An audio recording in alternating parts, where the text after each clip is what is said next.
انتظر حتى، من كتاب انتظر حتى يعمل الله في حياتك بغتة لجويس ماير.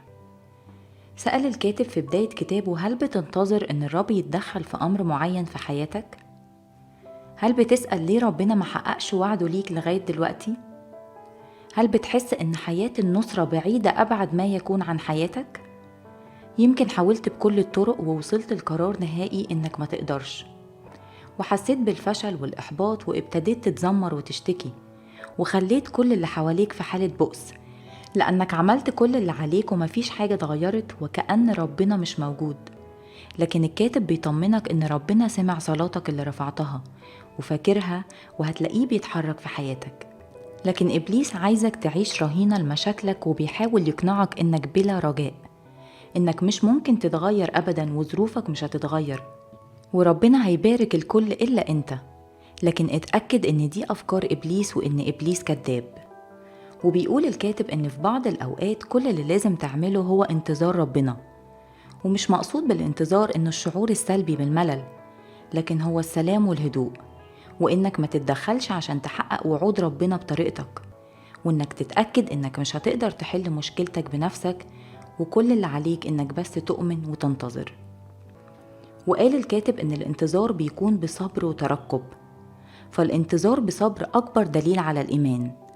ومعنى الانتظار بصبر إنك تنتظر بسلام وفرح وثقة، وإن لسان حالك يكون: يا رب أنا منتظرك، ولو ما تدخلتش في الأمر أنا مش هحارب لتحقيقه، فأنا سلمتك الأمر بالكامل وهستمتع بحياتي معاك وأنا منتظر تحقيقك لوعودك ليا. والانتظار بترقب بمعنى إني ما استسلمش، وإني انتظر ربنا كل يوم بالثقة وإيمان إنه هيجي الوقت اللي هيغير فيه الواقع. ووضح الكاتب إن وقت الانتظار فيه أسئلة كتير ممكن تقابلك، زي: هنتظر لإمتى؟ وقال الكاتب إن يسوع قال للتلاميذ: انتظروا إنكم تنالون قوة الروح القدس عشان تقدروا تكونوا ليا شهود. وفي أعمال 1:13 قال الكتاب: صعدوا إلى العلية التي كانوا يقومون فيها بطرس ومتى ويعقوب وسمعان ويهوذا.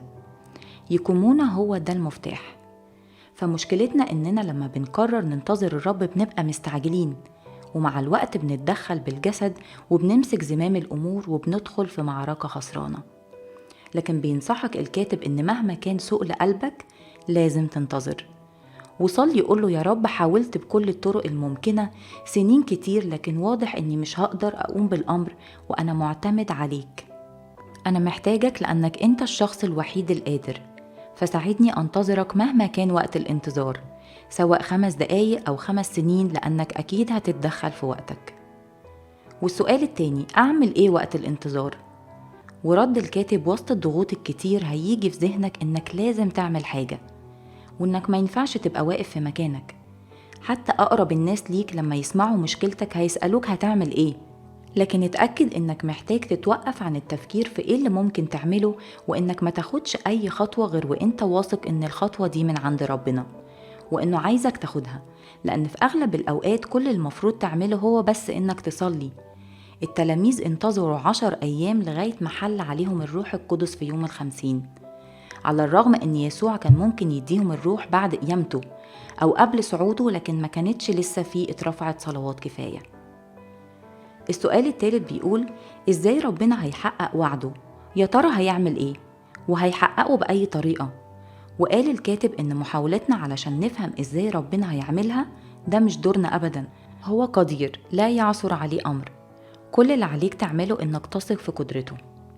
إن كنت بتصلي لتغيير في حياتك أو في حياة أولادك، أو تغيير في شريك حياتك، أو تغيير في ظروف أو أوضاع صعبة بتمر بيها، فتأكد إنك مش هتقدر تعمل حاجة بقوتك في الوقت اللي انت عايزه، لكن اتكل على ربنا لأنه القادر على كل شيء، ولأن توقيته هو أفضل توقيت ليك. قضي وقت معاه وحكي عن مشاعرك وحزنك وتوترك واحتياجك وأحلامك، وثق إنه بيسمع وحاسس بيك وهيستجيب بأفضل طريقة ليك وفي الوقت المناسب. الفكرة خلصت، لكن الكتاب مليان بالتفاصيل، بنشجعك تشتريه وتقراه وأكيد هتستفاد أكتر. ربنا معاك.